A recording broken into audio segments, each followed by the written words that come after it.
warahmatullahi wabarakatuh. Apa kabar anak soleh-soleha? Semoga pagi hari ini dalam keadaan sehat, penuh ceria, dan semangat belajar. Oke, bertemu lagi dengan Bu Guru. Nama Bu Guru Bu Nur Hamidah. Oke, sebelum materi lanjutan, Ibu akan membahas materi yang sebelumnya ya, tentang Nabi Soleh. Anak Bu Guru masih ingat tidak nih? Nah, kisah Nabi Soleh. Jadi Nabi Soleh adalah salah satu Nabi dan Rasul Allah, yaitu Nabi Soleh. Nabi Soleh yaitu dia tinggal di antara kaum Samud. Nah, peninggalan kaum Samud apa ya bangunannya disebutnya? Betul, Madain Saleh ya. Jadi Madain Saleh ini saat ini masih ada nih bangunannya ya. Jadi anak Bu Guru kalau misalkan mau lihat bisa ke sana ya. Oke, apa sih azab yang diberikan oleh Allah untuk kaum Samud? Yaitu azab berupa gempa bumi yang dahsyat. Nah, jadi anak Bu Guru harus bersyukur kepada Allah, tidak boleh meninggalkan ibadahnya, terus sholatnya nih. Terus kita bersyukur itu dengan sholat, ngaji ya. Jadi jangan lupa nih ngajinya, sholatnya ya. Oke, anak Bu Guru, selanjutnya kita akan membahas tentang hikmah kisah Nabi Soleh. Apa sih hikmah kisah Nabi Soleh? Nah, sebelum ceritanya tersebut, Nabi Soleh adalah seorang yang pemberani. Nah, kita ambil dari pemberaninya itu ya.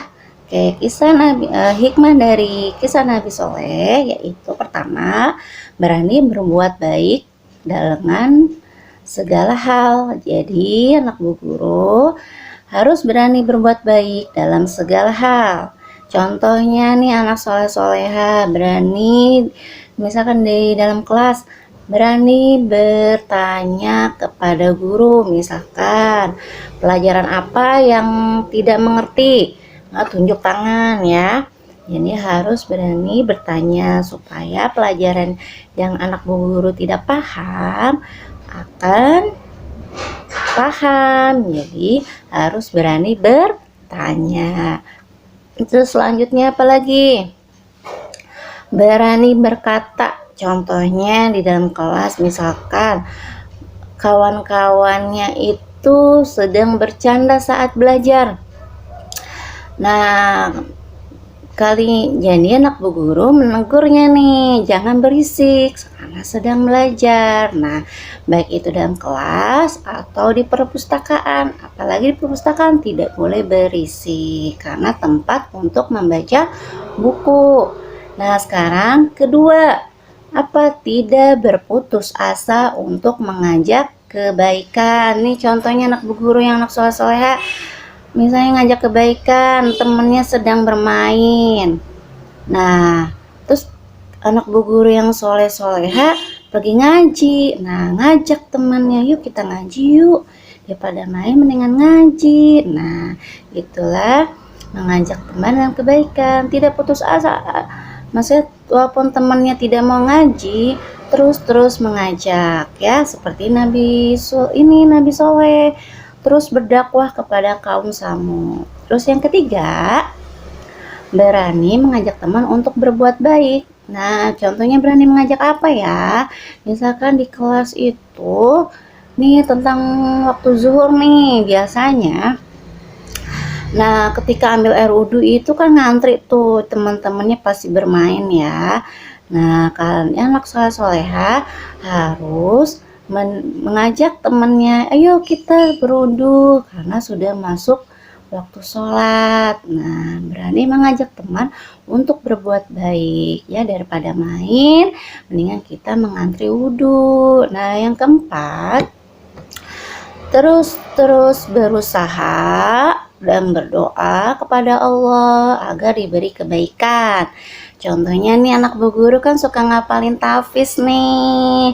Nah, tahfiz itu kan suratnya panjang-panjang tuh ya.